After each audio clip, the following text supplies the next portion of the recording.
Thank you for joining us around the fire. For more information or to make a donation, please visit randomactsnetwork.com. Now, want to hear a scary story?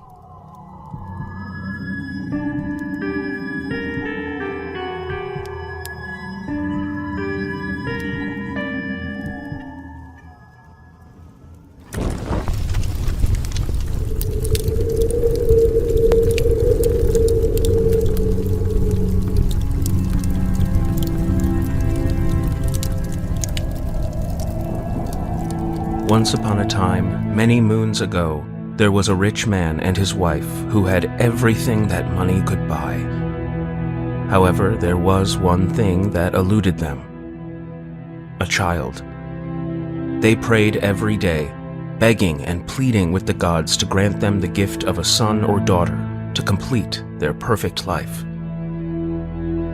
One winter day, the wife was peeling apples beneath a towering juniper tree in the courtyard. As she worked, she accidentally cut her finger, and drops of blood fell onto the pristine snow below. She stared at the ruby-red drops as they seeped into the white powder, and a strange feeling overcame her. Without knowing why, she made a wish for a child with skin as white as snow and lips as red as blood. Suddenly, just like the drop of blood moments before, a bright red berry plopped into the snow. She picked it up, looking above for more, but finding none. The woman placed the berry in her mouth, letting it burst with sweetness across her tongue. The wind suddenly picked up, howling through the branches of the juniper tree, and the woman felt a chill run down her spine. Then she shrugged it off and went back inside, but she did feel a bit more restless than usual. In the days that followed, the woman quickly became aware that she was with child, but she also knew that there was something wrong. As her belly swelled, she grew sicker, and after 6 months, she was gravely ill. The doctors were baffled, unable to explain the mysterious illness.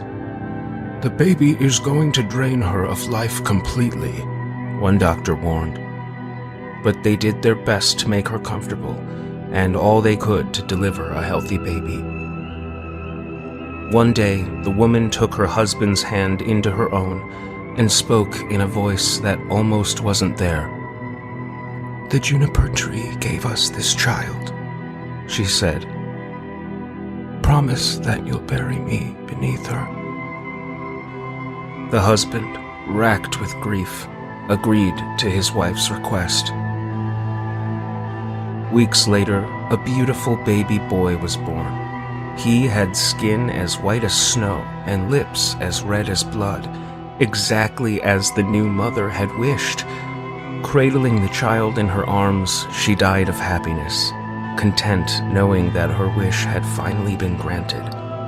The man kept his promise and buried his beloved wife beneath the juniper tree. Life continued on, and a year or so later, the man fell in love with another woman. They quickly married, and she became pregnant almost instantly. Their new daughter was just as beautiful as her half-brother, but they'd never be the same in his stepmother's eyes. She hated the boy and saw him as nothing more than a threat to her daughter's inheritance. So the woman did everything she could to make his life miserable, denying him treats while spoiling her daughter, and belittling him at every turn. His own father did nothing to stop the torment, for he was too afraid of losing another wife's love and affection. The boy was forced to suffer in silence, living in fear of his cruel stepmother's wrath.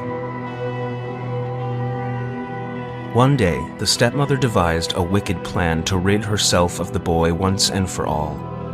She lured him to the barn where she revealed a trunk of apples and offered him one. She'd smeared them all with poisonous wax, enough to kill the boy with only a single bite, and his father would simply think he'd fallen ill. "They're as red as blood," she promised. "Take a look." But as he looked closely and reached for an apple, she was overwhelmed by the opportunity and slammed the lid of the chest onto his neck. The boy was decapitated.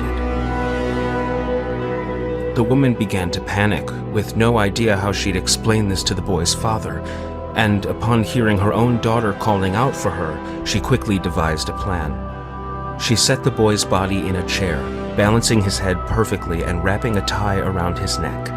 Then she placed one of the shiny red apples in his hand just before her daughter burst into the barn.